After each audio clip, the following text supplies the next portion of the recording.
Donc la STEAM est la filiale informatique, disons la SS2I du groupement des mousquetaires, la SS2I interne.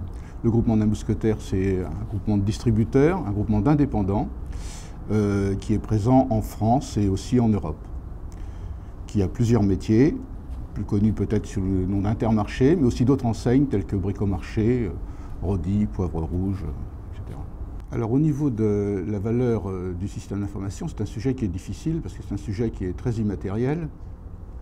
Et donc nous avons tenté de mener une démarche d'abord de justification. On a une démarche qui a été initialisée dans les années 2003-2004. Et au fil de nos travaux, on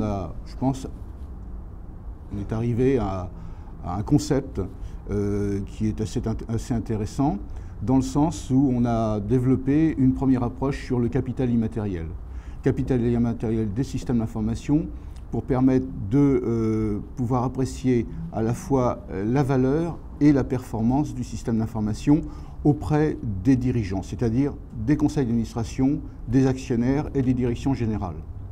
Alors, tout de suite, peut-être faire un distinguo entre création de valeur et captation de valeur. Je pense qu'au plan sémantique, c'est assez important. La création de valeur adresse, de mon avis, plutôt une dynamique d'innovation. La captation de valeur est plutôt dans l'amélioration de la performance opérationnelle. Donc, on a démarré ce sujet de capital immatériel pour montrer quelle était la valeur de la société et de son delivery, la valeur de la société STEAM, j'entends. Et puis, donc ça a été un travail qui a été assez passionnant parce que je pense qu'on a été l'une des premières entreprises en France à le faire pour les systèmes d'information. Et ensuite, on a développé une deuxième approche qui a été l'approche d'alignement stratégique des projets de systèmes d'information, qu'on appelle chez nous, de manière un peu triviale, le criblage de projet. C'est-à-dire de quelle façon, à partir d'une troncature budgétaire de X millions d'euros, on pouvait intégrer un portefeuille qui en faisait beaucoup plus. Et qu'est-ce qu'on choisissait comme projet ? Et ces projets, sur quels critères on devait les retenir, tant en termes de création de valeur, là cette fois, de captation de valeur, d'amélioration des gains tout azimut, mais aussi de diminution des risques. Et dans le consensus, c'est-à-dire faire en sorte qu'une direction métier accepte de ne pas avoir son projet cette année parce qu'il y a un autre projet de son collègue qui crée beaucoup plus de valeur.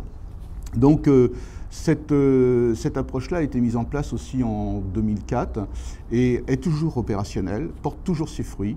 Par contre, là c'est très récent, je m'aperçois que autant comme elle a toute sa justification, les projets numériques aujourd'hui ne peuvent pas suivre tout à fait la même direction. C'est-à-dire que le criblage de projets numériques, les projets numériques sont maintenant tellement intégrés au métier, sont une composante qui est toutefois une petite composante. On développe un petit bout d'application sur iPhone ou Android et qui s'inscrit dans un projet beaucoup plus global au niveau du métier. Et donc le processus de criblage doit être complètement différent. Et là, plutôt d'avoir une approche ex ante, on aura plutôt une approche ex post qui permettra de ne pas freiner les initiatives métiers et ensuite d'aller de définir quand même quelques indicateurs de performance et ensuite, une fois que le projet est terminé, d'aller en mesurer les effets et la contribution donc des systèmes d'information à ce projet métier.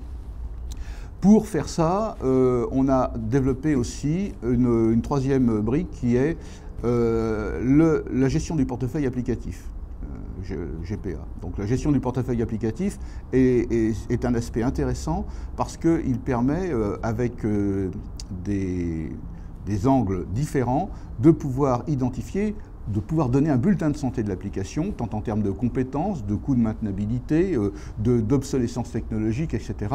Et de pouvoir rendre éligibles des projets qui peut-être ne le seraient pas a priori, mais de faire percevoir au métier qu'une application X nécessite non plus d'être remaintenue d'une manière lourde, mais d'être complètement repensée.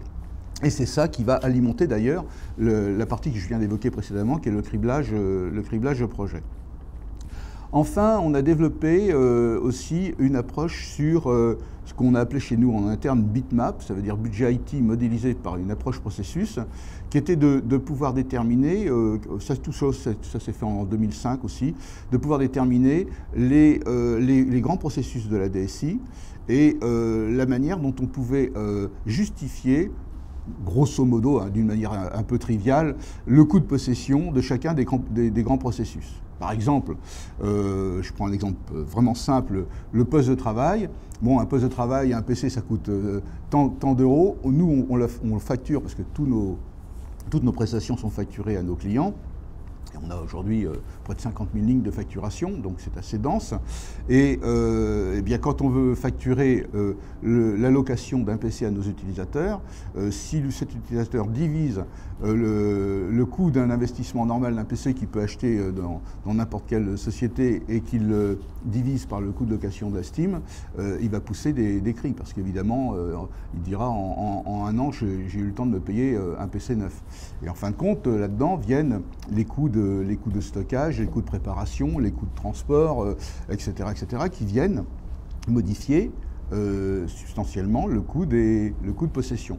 Ce qui permet donc de pouvoir être transparent. Transparence, c'est un mot que j'aime bien, mais transparence suppose le préalable de la loyauté. C'est-à-dire qu'on peut expliquer les coûts qu'à partir du moment où on est d'accord pour avoir un discours tout à fait loyal vis-à-vis de la démarche. Alors, bitmap, c'est quelque chose que j'ai mis en place dans les années 2005, mais quelques mois après, il y a eu un sous-référentiel, qui est le référentiel de Covid, qui est venu sur le marché, qui s'appelle Val-IT, et qui fait grosso modo ce que fait bitmap. Bon, à la suite de ça, on a aussi développé les tableaux de bord de création de valeur. Tableaux de bord de création de valeur, c'est-à-dire de quelle façon, de manière vraiment opérationnelle, les applications créent de la valeur pour les métiers.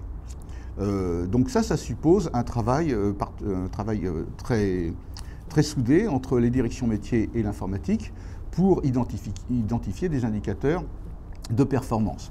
Et ces indicateurs de performance sont vraiment temporels. Par exemple, une application de paye, si on n'est pas capable de saisir les éléments variables un jour au milieu du mois, bon, c'est pas dramatique. Par contre, le jour où c'est le virement de la paye, si l'application est indisponible, là, c'est un peu plus compliqué.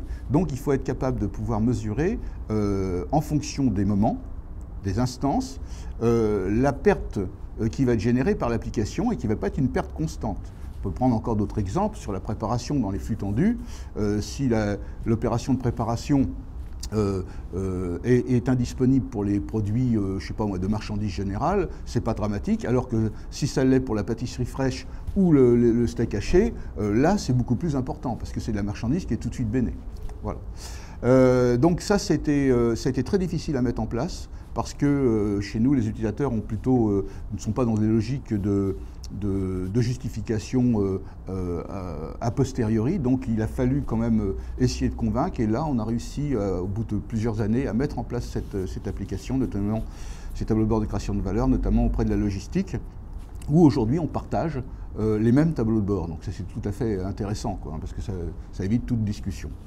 Et puis enfin, on a développé là tout récemment ce que j'appelle des tableaux de bord d'enquête, enfin des enquêtes de satisfaction orientées valeur d'effectivité. Alors valeur d'effectivité, c'est quoi? C'est que effectivement, je me suis aperçu que entre l'efficacité, c'est-à-dire l'open bar, et puis l'efficience, qui est un rapport contingenté souvent par des budgets par rapport à un service qui va être délivré, il y avait tout un tas de valeurs qui hésitaient entre ces deux parties, que j'ai appelées l'effectivité. Et cette effectivité, c'est vraiment ce que chaque utilisateur pense. C'est ce que, dans l'esprit d'Alfred Marshall, un peu, c'est la valeur d'usage qui est appréciée par chacun des utilisateurs. Et la difficulté, c'est d'être capable de pouvoir donner une note sur la valeur d'usage qui est représentative d'un utilisateur à l'autre. Donc, Hegel appelait ça la réalité agissante, mais c'est tout à fait ça. Jean Kélévy disait c'est un concept inintelligible, mais pas incompréhensible. Et on se retrouve à essayer de pouvoir justifier ces valeurs d'effectivité qui sont vraiment essentielles dans la démarche, parce que c'est quelque chose de très subjectif, et pourtant c'est là-dessus qu'on est jugé. C'est pas sur les chiffres, c'est vraiment sur le percept, sur ce que pensent les gens. Alors, ce qui m'a incité à travailler là-dessus, c'est qu'on faisait beaucoup d'enquêtes de satisfaction classiques. Et on essayait de les faire, on en fait toujours, le plus honnêtement possible, et on se retrouvait avec des critères sur les fonctionnalités, la fiabilité, bon, etc., etc. Et on arrivait, imaginons, à une note de 18 sur 20. Puis après, je posais la question qui tue. J'ai dit, est-ce que vous êtes content, globalement, de votre application, des services qu'on délivre? Et là, j'arrivais à une note qui était de 10 ou 12 sur 20. Je me suis dit, mais où ils sont partis, mes 6 ou mes 8 points? Et en fin de compte, ils sont partis dans des choses qui ne sont pas du tout importantes peut-être pour nous, mais qui restent dans la mémoire. Hein. Imaginons qu'un 31 décembre, il y a 7 ans, j'ai planté un utilisateur dans son inventaire. Eh bien, il s'en souviendra, même s'il m'a pardonné, il s'en souviendra. Et quand il va apprécier le service informatique, il aura toujours cette petite musique dans sa tête qui va dégrader subjectivement la note. Donc j'ai travaillé là-dessus. À travers, bon là, j'ai peut-être pas trop le temps de décrire tout ça, mais à travers une approche qui est basée sur la méthode d'évaluation contingente et qui fait qu'on arrive à faire des enquêtes de satisfaction qui mettent en évidence une capacité à payer ou une capacité à recevoir du métier ou de l'utilisateur pour faire telle ou telle fonctionnalité. C'est-à-dire que si je lui facture 10 € cette fonctionnalité qui est manquante, eh bien, pour lui, c'est tout à fait tolérable. Et donc, à partir d'un test de Studient, où on est capable de corréler toutes les enquêtes qui remontent, eh bien, on peut dégager un budget global et faire du design to cost pour un prix, donc, comme son nom l'indique, qui est déjà déterminé, sans avoir de récrimination en disant « vous êtes trop cher, c'est B1, on n'y comprend rien ». Voilà. Donc ça permet un peu de rapprocher les métiers. Donc je pense que ces 6 dispositifs-là, aujourd'hui, permettent d'avoir une vision globale sur la création et la captation de valeur générée par les systèmes d'information. Dans toute nouvelle technologie, il y a des phénomènes de mode qui sont poussés par le pouvoir déviant du marketing.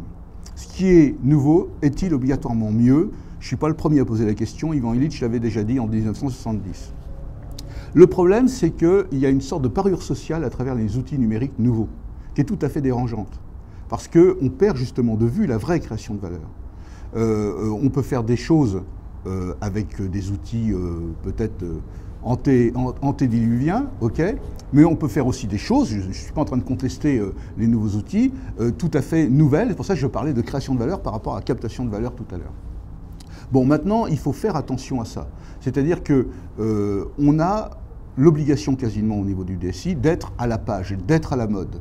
Maintenant, de corréler la mode avec le fait qu'on va créer de la valeur, j'en suis pas persuadé. Pour moi, le grand défi, c'est le défi de l'entreprise numérique, mais l'entreprise numérique ne doit pas s'envisager comme un phénomène de rupture, mais plutôt de continuum, entre l'entreprise traditionnelle et effectivement cette entreprise numérique. Et moi, ce qui me soucie, c'est pas cette entreprise numérique sur laquelle tout le monde est en train de parler, c'est comment on va atterrir dans 4-5 ans ou dans 6-7 ans. C'est-à-dire comment on va se retrouver avec une entreprise qui est aujourd'hui superposée entre physique et numérique, et peut-être qu'on va arriver ensuite à une entreprise de commodité telle que l'évoquait il y a déjà une dizaine d'années Nicolas Carr.